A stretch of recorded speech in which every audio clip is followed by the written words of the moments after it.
जय श्री हरि विष्णु। 23 मई शनिवार, पुरुषोत्तम मास का 7वां दिन। आज का दिन भगवान श्री हरि विष्णु की कृपा पाने और शनिदेव को प्रसन्न करने के लिए अत्यंत ही शुभ माना गया है।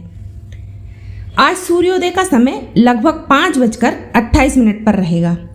ब्रह्म मुहूर्त प्रातः 4:05 से 4:48 तक रहेगा। इस समय स्नान करके ओम नमो भगवते वासुदेवाय मंत्र का जाप करना विशेष फलदायी माना गया है। आज पुरुषोत्तम मास में शुक्ल पक्ष की सप्तमी तिथि है। शनिवार और सप्तमी का यह संयोग साधना और दान के लिए बहुत ही शुभ माना जाता है। आज पीले, सफ़ेद या हल्के नीले रंग के वस्त्र पहनना शुभ रहेगा। पूजा के समय स्वच्छ और सात्विक वस्त्र धारण करें। भगवान विष्णु को तुलसी दल, पीले पुष्प, पंचामृत, चंदन और धूप दीप अर्पित करें। घी का दीपक जलाकर विष्णु सहस्त्र नाम का पाठ करें। यदि संभव हो तो विष्णु भगवान को केले के फल का भोग लगाएं। आज शनिवार को राहु काल लगभग 9 बजे से 10:30 तक रहेगा। इस समय नए शुभ कार्य करने से बचें। आज तिल, सरसों का तेल, काले उड़द, पीले फल या जरूरतमंद को भोजन दान करना अत्यंत पुण्यदायी रहेगा। गाय और कौओं को भोजन कराने से शनिदेव और भगवान विष्णु की कृपा प्राप्त होगी। पुरुषोत्तम मास में किया गया जाप, दान और भक्ति तथा पुरुषोत्तम मास की कथा का श्रवण कई गुना फल प्रदान करती है। तो आइए अब सुनते हैं पुरुषोत्तम मास कथा का 7वां अध्याय। सूत जी कहने लगे, हे ऋषियों, जब विष्णु भगवान मलमास का अपार दुख कहकर चुपचाप आसन पर बैठ गए तो श्री कृष्ण ने विष्णु जी को गुप्त वचन कहे। वह मैं तुमसे कहता हूँ। श्री पुरुषोत्तम बोले, हे विष्णु जी, आपने बहुत अच्छा किया जो मलमास का हाथ पकड़कर यहाँ पर ले आए। इससे लोक में महान कीर्ति पाओगे। जिसको तुमने स्वीकार किया उसको मैंने भी स्वीकार कर लिया। इसको मैं अपने समान ही करूँगा। गुण, कीर्ति, ऐश्वर्य, पराक्रम, भक्तों को वरदान, मेरे समान सभी गुण इसमें भी होंगे। जैसे मैं लोक में प्रसिद्ध हूँ वैसे ही यह भी पुरुषोत्तम नाम से विख्यात होगा। जो गुण मुझ में है वही गुण इसमें भी होंगे।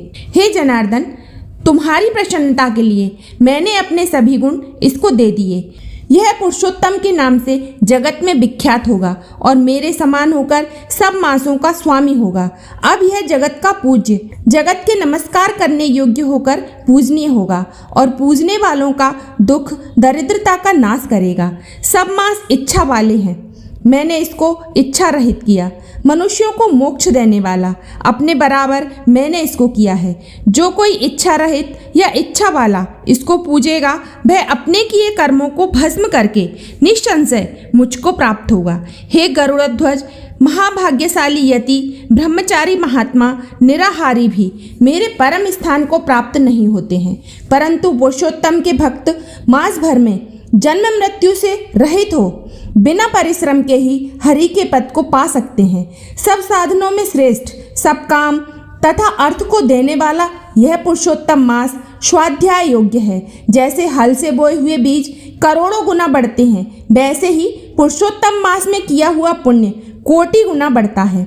कोई चतुर्मास के व्रतों द्वारा स्वर्ग में जाकर वहाँ के भोगों को भोगकर फिर इस पृथ्वी पर आते हैं, किंतु जो पुरुषोत्तम मास का आदर से विधि पूर्वक सेवन करता है वह अपने कुल का उद्धार करके मुझको ही प्राप्त होगा।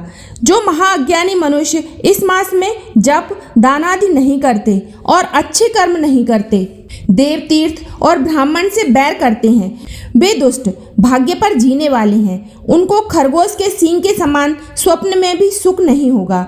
जब मूढ़ मनुष्य मेरे प्रिय मलमास का तिरस्कार करेंगे और जो धर्म का आचरण नहीं करेंगे वे सदैव नरक के गामी होंगे। जो पुरुषोत्तम के निमित्त 3-3 वर्ष में धर्म का आचरण नहीं करते वह कुंभी, पाकादि नरकों में पड़ते हैं। जो अज्ञानी पुरुष स्त्री, पुत्र, पौत्र आदि के बंधन में फंसा रहता है वह अज्ञानी दुख रूपी दावानल में पड़ा रहता है।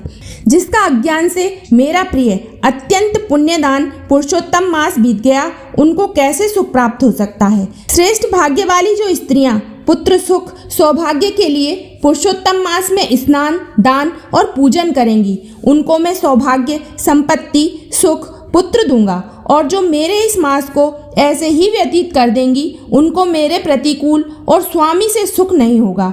भाई, पुत्र तथा धन का सुख तो उनको स्वप्न में भी प्राप्त नहीं होगा।